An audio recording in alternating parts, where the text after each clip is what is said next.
Special school മേഖലയോട് സർക്കാർ കാണിക്കുന്ന അവഗണനയ്ക്കെതിരെ സംയുക്ത സമരസമിതി ഭാരവാഹികൾ പ്രതിഷേധത്തിന് ഒരുങ്ങുന്നു. സെപ്റ്റംബർ 11 സെക്രട്ടേറിയറ്റിന് മുൻപിൽ ഉപവാസ സമരം സംഘടിപ്പിക്കാനാണ് തീരുമാനം.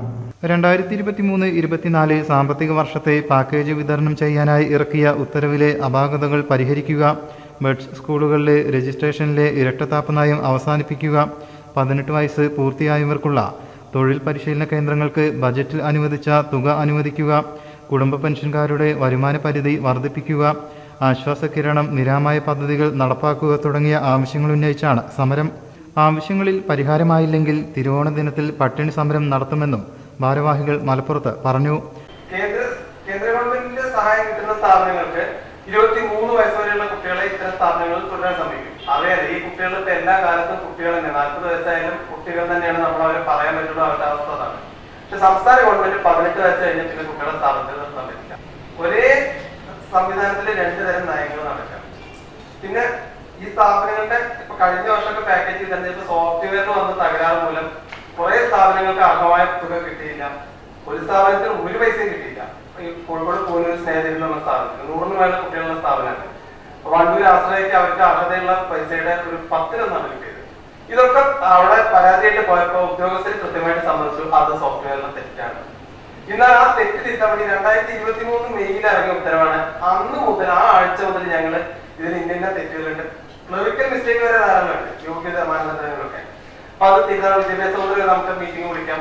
അടുത്ത മീറ്റിംഗിൽ ഒരു 3 മാസം കഴിഞ്ഞ ഡേറ്റ് ഇടും. ആ മീറ്റിംഗിൽ കുറെ കാര്യങ്ങൾ ചർച്ച ചെയ്യും. പക്ഷെ ഉത്തരവ് മാത്രം ഈ ഒരു കൊല്ലവും ഇല്ല, 1.5 കൊല്ലത്തിന് അടുത്താവും, 4 മാസമായിട്ടും ഇതുവരെ പുതുക്കപ്പെട്ടിട്ടില്ല.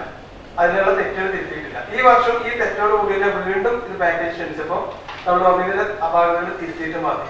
കാരണം ഉദ്യോഗസ്ഥർ ഇത് സംഭവിക്കുന്നു, സോഫ്റ്റ്വെയറിന്റെ തെറ്റുകൊണ്ടാണ് ഈ പ്രശ്നം വന്നത്. പക്ഷെ മന്ത്രി പറയുന്ന ഉദ്യോഗസ്ഥരുടെ പ്രശ്നം കൊണ്ടാണ്. ഇവരിത് അങ്ങോട്ടും ഇങ്ങോട്ടും പറഞ്ഞു കളിക്കാന്നല്ലാണ്ട് ഇതിനൊരു പരിഹാരമായിട്ട് ഒന്നും വരുന്നില്ല.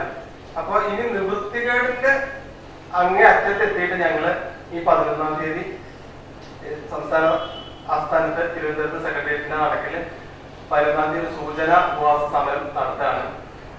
അതിന് സർക്കാർ തീരുമാനമൊന്നും ഉണ്ടാക്കുന്നില്ലെങ്കിൽ തിരുവോണത്തിന്റെ അന്ന് മുതൽ പട്ടിണി സമരം. അത് പറയാൻ കാര്യം തിരുവോണത്തിന്റെ അന്ന് പട്ടിണി ഈ എല്ലാ സംഘടിത മേഖലകൾക്കും ഓണം അലവൻസ്, ഓണത്തൊക്കെ വരെ ഒക്കെ കഴിഞ്ഞ് ഒന്നുമില്ലെങ്കിൽ 1000 രൂപയുടെ ഓണ അലവൻസ് സർക്കാർ കൊടുക്കുന്നുണ്ട്. സർക്കാരുമായിട്ട് ബന്ധപ്പെട്ട കാര്യം ഈ സ്പെഷ്യൽ സ്കൂൾ മേഖലയ്ക്ക് പണ്ട് കുഞ്ഞാലി സർക്കാരിന്റെ കാലത്ത് 2014 ഒരു പ്രാവശ്യം ഈ 500 രൂപ കിട്ടിയിട്ടുണ്ട്.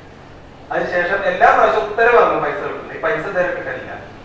അപ്പൊ ഓണത്തിന് ഒന്നും ഇല്ലാത്തതുകൊണ്ട് ഓണം പട്ടിണി ഓണമായിട്ട് അവിടെ തന്നെ സെക്രട്ടേറിയറ്റ് നടക്കിലിരിക്കേണ്ട ഒരു സാഹചര്യമാണ് ഉള്ളത്. വാർത്താ സമ്മേളനത്തിൽ Sunildas Pookot, AK Majeed, Shoukath Ali Pookkayil, PP Sadiq, sister Akshaya എന്നിവർ പങ്കെടുത്തു. News bureau, Malappuram. പുത്തനത്താണിയുടെ സ്വന്തം കനകമകൽ ജ്വല്ലറി ഇനി മുതൽ കനക ഗോൾഡൻ ഡയമണ്ട്സ്. കനക ഗോൾഡൻ ഡയമണ്ട്സ്, പുത്തനത്താണി. മാറുന്ന ലോകം, മാറ്റത്തിനൊപ്പം.